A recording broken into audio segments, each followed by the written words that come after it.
Good morning students. Hindi व्याकरण के अंतर्गत आज हम पाठ 14 लिंग का अध्ययन करेंगे। कुछ वाक्यों द्वारा हम जानते हैं कि लिंग की पहचान कैसे की जा सकती है। लड़का फल खा रहा है। पिताजी समाचार पत्र पढ़ रहे हैं। लड़की दूध पी रही है। माताजी खाना बना रही हैं। उपर्युक्त वाक्यों में लड़का पिताजी शब्द पुरुष जाति का तथा लड़की माताजी शब्द स्त्री जाति का बोध करा रहे हैं।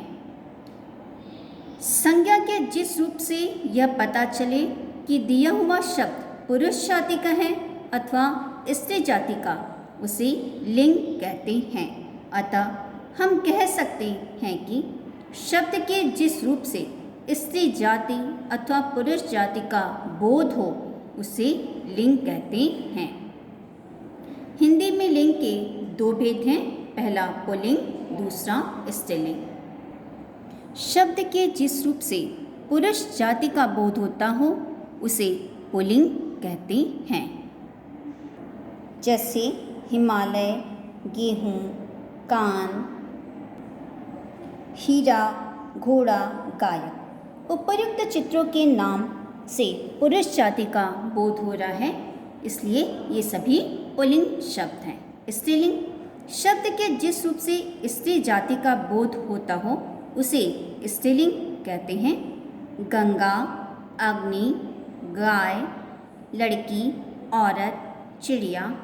उपर्युक्त चित्रों के नाम से स्त्री जाति का बोध हो रहा है, इसलिए ये सभी स्त्रीलिंग शब्द हैं।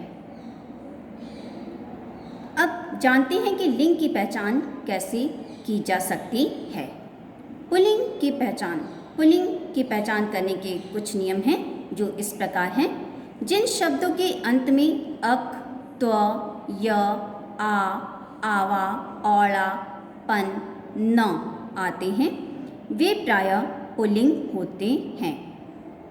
अक से अंत होने वाले कुछ शब्द नायक, गायक, शिक्षक, चिंतक, चालक, पालक आदि।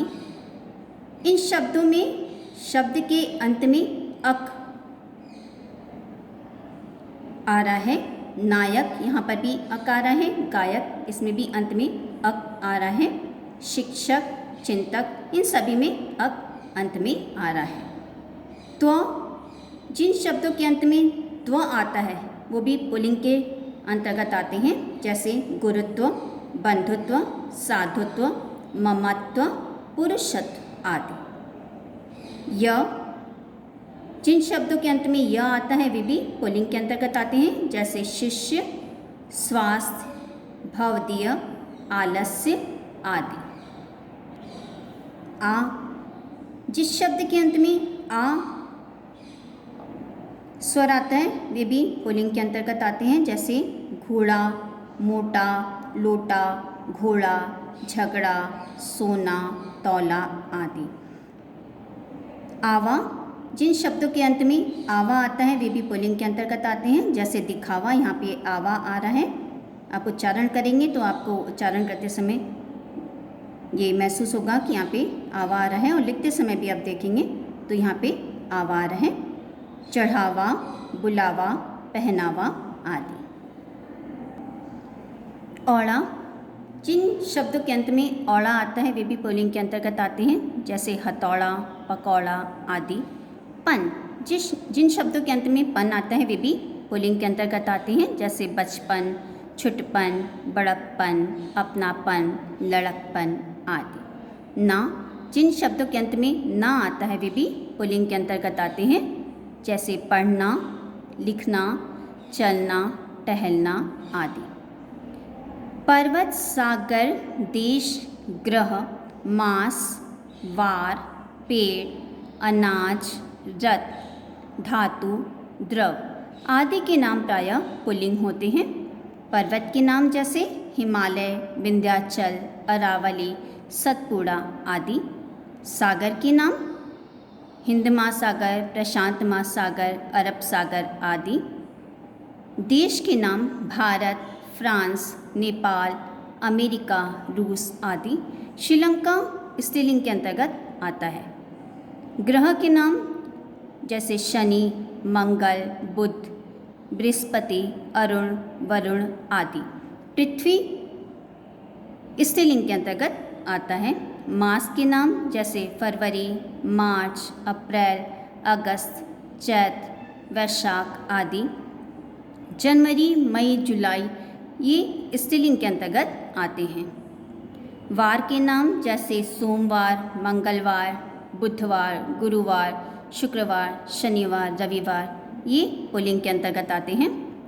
पेड़ के नाम जैसे बरगद, पीपल, नीम, अशोक, शीशम आदि पुल्लिंग के अंतर्गत आते हैं, जबकि इमली स्त्रीलिंग के अंतर्गत आती है।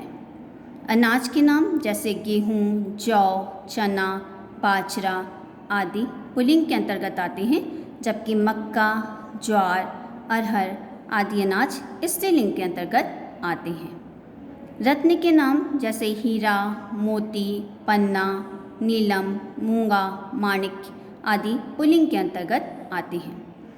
धातु के नाम जैसे सोना, लोहा, तांबा, जस्ता, पीतल आदि पुल्लिंग के अंतर्गत आते हैं, जबकि चांदी स्त्रीलिंग के अंतर्गत आती है। द्रव्य के नाम पानी, दूध, तेल, घी, पेट्रोल, डीजल आदि पुल्लिंग के अंतर्गत आते हैं, जबकि चाय और कॉफ़ी ये स्त्रीलिंग के अंतर्गत आते हैं। शरीर के कुछ अंग पुल्लिंग होते हैं, जैसे सिर, मस्तक, हाथ, पैर, हृदय, घुटना, दांत, टखना, नाखून आदि। अ से अंत होने वाली तत्सम संज्ञाएं प्रायः पुल्लिंग होती हैं, जैसे नगर, ये अ से अंत हो रहा है यहाँ पे, पर्वत, चित्र, मित्र, उपवन, जल आदि। वर्णमाला के कुछ वर्ण पुल्लिंग होते हैं, जैसे अ, आ, उ, क, ख, ग, घ, त, थ आदि, जबकि ई और री स्त्रीलिंग के अंतर्गत आते हैं। बच्चों, आज का पाठ मैं यहीं समाप्त करती हूँ। इसके आगे का पाठ मैं आपको अगले वीडियो में समझाऊंगी।